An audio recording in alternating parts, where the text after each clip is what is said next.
Bismillahirrahmanirrahim. Baik, kita akan masuk ke menu Epidata yang ketiga, yaitu program cek. Program cek ini dibuat dengan tujuan yang pertama adalah menghindari risiko salah ketik dalam memasukkan data. Yang kedua, memudahkan dalam proses pemasukan entry data. Dan yang ketiga, membuat link antar file dalam proses pemasukan data. Contoh risiko salah ketik terjadi saat enter data, misalnya kita membuat variabel jenis kelamin dengan kategori 1 adalah pria dan 2 adalah wanita. Berarti yang boleh masuk hanya angka 1 dan 2 saja. Namun jika cek tidak dibuat, maka tidak yang bisa masuk bisa angka 1 sampai dengan 9. Nah, misalnya ingin diketik 2, yaitu wanita, tapi kita ternyata mengetiknya angka 5. Nah, kalau sudah dibuat cek, komputer akan menolak angka 5 tersebut. Jadi kita tahu bahwa itu adalah salah dan tidak bisa menerima. Dan yang kedua adalah ketika untuk memudahkan dalam proses pemasukan atau entry data. Jadi dengan menggunakan alur atau lompatan. Otomatis nanti kursor akan bergerak ke pertanyaan tertentu yang telah diprogram dengan cek. Misalnya, suatu kuesioner di rumah tangga yang ada pertanyaan tentang balita dan ibu hamil. Jika tidak ada balita, maka pertanyaan tentang balita tidak perlu diisi atau harus dilompati lanjut ke pertanyaan berikutnya. Jadi nanti kalau begitu dari ibu hamil ternyata balitanya nggak ada, kursor otomatis akan klik ke pertanyaan mengenai yang berikutnya. Tidak semua harus melewati dulu pertanyaan yang balita. Nah, syarat membuat file cek adalah kalau file ceknya harus masih kosong. Kalau sudah di entry, maka file cek tidak akan berguna. Jadi kita buat dulu cache seperti yang kemarin, kemudian kita buat make data file. Nah, baru kita membuat cek gitu ya.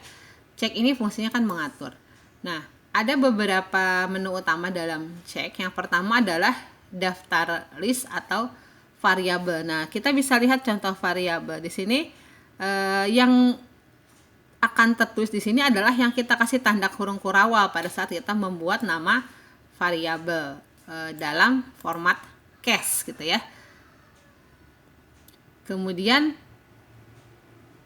jangan sampai kita dipastikan dulu nih di dalam cache-nya tidak membuat variabel yang aneh, tidak membuat yang salah gitu ya. Nah, nanti kalau misalnya ada nama variabel yang salah di dalam cek ini akan terlihat, dia akan ada komen. Nah, ketika ada yang salah itu, maka ceknya kita tutup dulu, kita kembali ke cache, ke template, diperbaiki template-nya ya. Nanti kita perbaiki yang salah yang mana. Setelah diperbaiki template-nya, kemudian kita save. Setelah save, kemudian kita make data file lagi. Yes lagi, baru nanti kalau sudah rapi, kita akan masuk ke cek gitu. Nah, yang kedua dalam cek ada fungsi range.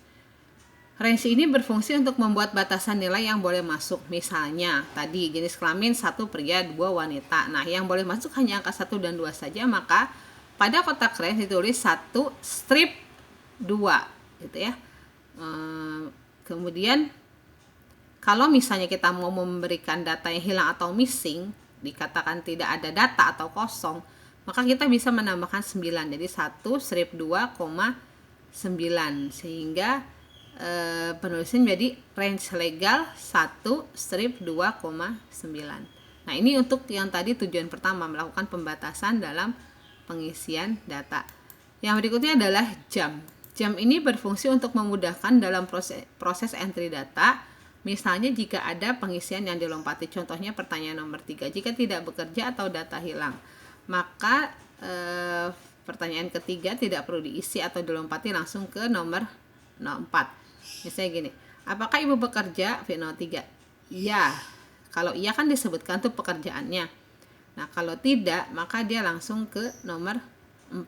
Jadi tidak menjawab yang iya-nya. Pada kehamilan terakhir, apakah ibu melakukan pemeriksaan kehamilan? Ya, tidak. Ini semuanya adalah alur lompatan. Jadi pada V03, kalau seharusnya iya itu seharusnya dia menyebutkan langsung ke sini gitu ya. Nah, ini ditulis jadi range legal 1 sampai 2, dan karena ini ada angka 9 jadi 9. Untuk jam tandanya adalah lebih besar. Jadi kalau dia menjawab pertanyaan nomor 2, maka dia akan jam ke V04. V04 itu pertanyaan yang ini.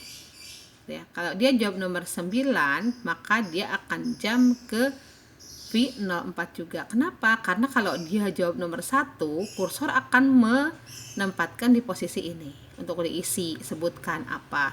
Tapi kalau dia jawab nomornya 2, dia tidak akan melewati ke sini. Kalau nomor 9 juga tidak akan melewati ke sini, tapi langsung ke pertanyaan ini yang nomor 4 gitu ya. Nah, kemudian untuk V04 ini juga sama karena ada jika tidak lanjutkan ke pertanyaan nomor 7. Nah, berarti ini fungsinya fungsi jam. Jam itu juga loncat artinya. Jadi karena dia hanya ada 2 pilihan jawaban, maka range legalnya diisi 1 strip 2. Kemudian jamnya, nah kalau dia mengisi nomor 2, dia harus loncat, tidak menjawab nomor 5, 6 gitu.